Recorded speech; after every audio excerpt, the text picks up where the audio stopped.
मंडळी, भारतात असं कुठलं शहर असेल जिथं समस्याच नाही? तो आपल्या शहरांमध्ये तर समस्यांचा डोंगरच असतो।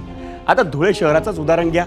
गेल्या काही दिवसांमध्ये आम्ही धुळ्याचे 3 स्पेशल रिपोर्ट्स दाखवले। पहिला रिपोर्ट होता पाणी टंचाईवर, मग अमृत योजनेसाठी नव्यानं तयार करण्यात आलेले रस्ते पुन्हा कसे खणण्यात आले हे आपण पाहिलं, आणि त्यानंतर धुळे शहराला फेरीवाल्यांचा कसा विळखा पडलाय यावरही आम्ही प्रकाशझोत टाकला।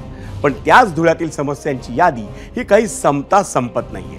धुळ्यात एका विशिष्ट कारणामुळे आता नागरिकांच्या श्वसनाचे आजार वाढू लागले। पाहूयात स्पेशल रिपोर्ट।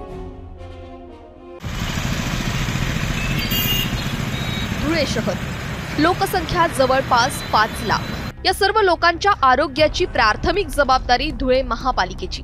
मात्र या महापालिकेच्या ढिसाळ कारभारामुळेच अनेक नागरिकांचं आरोग्य धोक्यात आलंय। याला कारणीभूत ठरतंय कचरा जाळण्याचे प्रकार।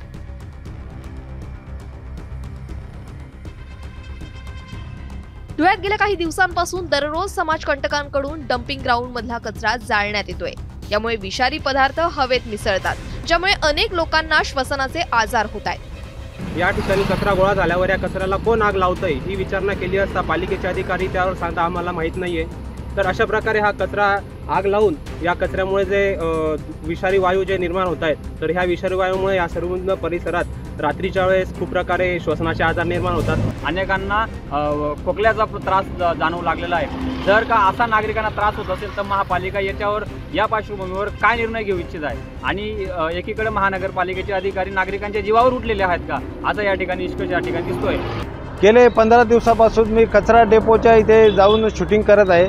त्या ठिकाणी मनपाचं बायोमायनिंग करतात असं त्यांनी सांगितलं, परंतु ते त्या ठिकाणी बायोमायनिंग बंद आहे, मशीन धुळखात पडलेलं आहे व कचऱ्याचे ढिगारे मोठ्या प्रमाणात साठलेले आहे। इतकी भीषण समस्या असताना धुळे महापालिकेने त्यावर कुठली कारवाई केली असं तुम्हाला वाटतं? फक्त पोलिसांमध्ये तक्रार करून महापालिका शांत बसली। पण पोलिसात तक्रार करून काही फरक पडला का? तर तसंही नाही। कचरा जाळण्याचे प्रकार राजरोसपणे सुरूच आहेत। जे कोण समाज विघातक घटक आहेत की जे कचरा डेपोला जाऊन आगी वगैरे लावतात, त्याच्या अगेन्स्ट आम्ही पोलीस स्टेशनला FIR पण दाखल केलेली आहे। तपासानंतर जो कोणी दोषी आढळेल त्याच्यावर नगर महापालिकेमार्फत योग्य ती कारवाई करण्यात येईल। कचऱ्याबाबत आणखी एक समस्या आहे।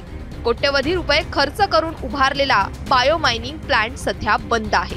मात्र तरीही तो प्रकल्प सुरू असल्याचा हास्यास्पद दावा महापालिका करते। एकंदर कचरा प्रश्नाबद्दल धुळे महापालिका अजिबात गंभीर दिसत नाहीये। नागरिकांच्या जीवाचा प्रश्न असून देखील कारवाई काहीच केली जात नाहीये। आगामी महापालिका निवडणुकीत याचे पडसाद उमटण्याची दाट शक्यता आहे असंच म्हणावं लागेल। धनंजय दीक्षितसह ब्युरो रिपोर्ट, ABP माझा, धुळे। ABP माझा, उघडा डोळे बघा नीट।